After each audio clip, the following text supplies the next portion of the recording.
Evening world, it's 8:30 in the evening on Wednesday the 13th of September 2023. Now, it's going to be new moon soon. There's a new moon happening at 2:40 a.m. UK time, 3:40 a.m. Central European time on the morning of Friday the 15th. This will be at about 9:40 p.m. in the evening on Thursday night on the eastern seaboard, and about 6:30 p.m. Pacific time on Thursday night on the western seaboard. This new moon in Virgo, Sun Moon conjunct in Virgo, opposite Neptune, but weak, 4.5 degrees. Not really that big a deal, I don't think. That Sun Moon together on the new moon, it's not an eclipse. And I think that with the opposition to Neptune, but a much stronger trine to Uranus, it suggests that this is not a bad new moon. It's a great time for many people, especially Virgos and Taurians. It's a good time for a fresh start and a new beginning. It's a good time. Mercury's going to be standing still, just about to stop going retrograde, and it's a great time for starting something new. Not so much in terms of direct action. I'm not talking about launching or initiating, but I'm talking about planting seeds and throwing fishing lines into the future. This is with the new moon, Sun and Moon trine Uranus. It's a time of novelty, innovation, originality, fresh ideas, a futuristic attitude as opposed to a traditional one, and a time for mental creativity. There's going to be a lot of new ideas around in the next couple of days, so jump on that current as it flows through your life, and you should come up with some interesting potentials for the future. Now, this is about throwing fishing lines into the future and planting seeds for the future. It's not about making decisions or taking actions. That will come later, once we're out of the Mercury retrograde shadow. But this is a great time for initiating the process by dreaming things in and envisioning the future, planting seeds and throwing fishing lines into the future, yes. At the same time, what else have we got?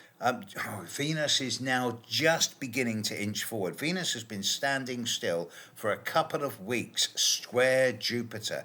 There's just been this feeling in the background over this last couple of weeks that everything is just that little bit too big.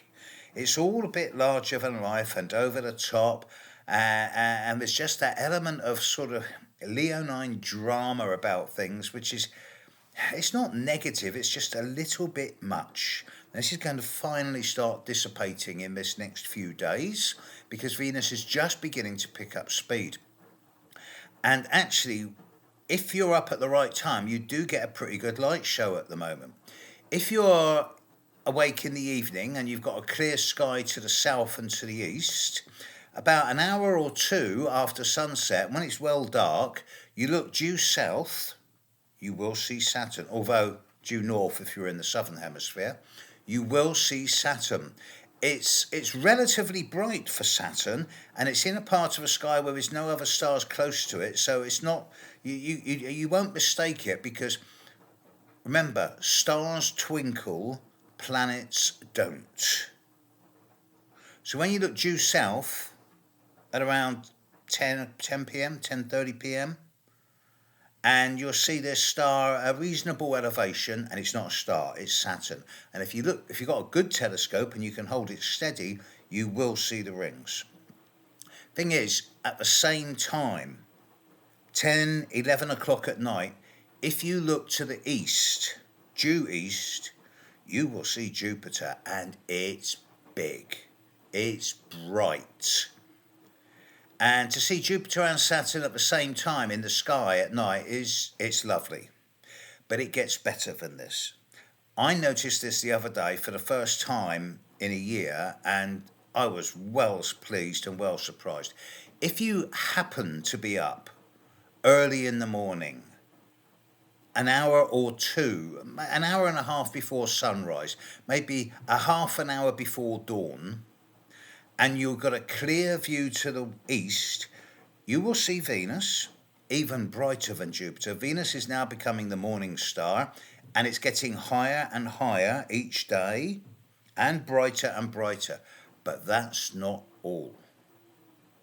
If you've got a clear horizon to the east, with no buildings and a relatively good perspective, you can see the comet.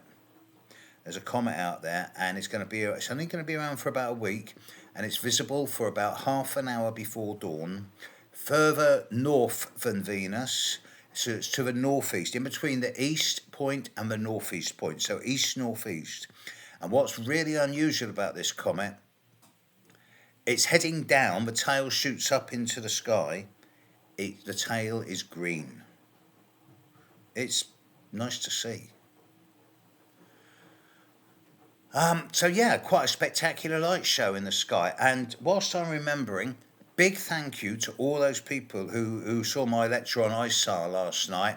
It was full. And there was a few hundred people couldn't get in. So we've had a chat with the ISAR people, and we're going to put it live on YouTube. It's going to take a day or two, but it will be out there. I'll put the URL up in a day or two's time.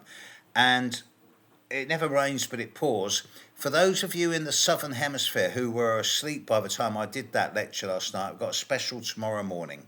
I'm going to be on FM 88, I think it is. Yeah, Radio FM 88.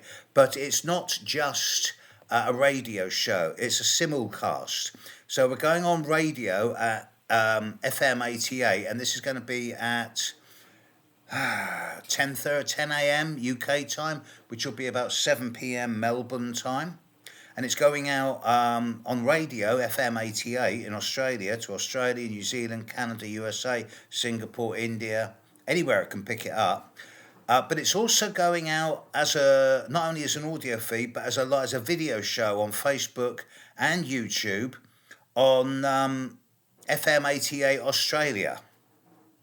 This is courtesy of Jeff Shaw and Adrina, who have gone way above the call of duty and managing to get me together to give them photos and host me when I'm in the middle of one of the craziest periods of my life. So, yeah, that's at 10 a.m. UK time, 7 p.m. Melbourne time tomorrow morning. Meantime, it's new moon, and it just so happens to be very close to my ascendant, so I'm really excited. And yeah, it's a good time to be alive for a lot of people at the moment. The world's crazy, and it's going to get crazier and crazier over the next couple of years. But you know, you either sit back and whinge and bitch and complain, or you rise up and you elevate yourself and you grab the wave as it flows through your life. And this is the difference, as I said earlier, between going with the flow, where you're just casually surfing along with whatever's coming your way, or flowing with the go, where you isolate the current you want to work with, and then you deliberately target yourself to flow with that particular current. So yeah, time to actually stand up and be counted and elevate your consciousness, accelerate your spirituality, get on the evolutionary curve. Things are about to start getting faster over this next year or two, and use it or lose it. I consider where we are right now to be a really exciting time to be alive. Scary, but exciting. Have a great new moon. Catch you within 48 hours. Bye now.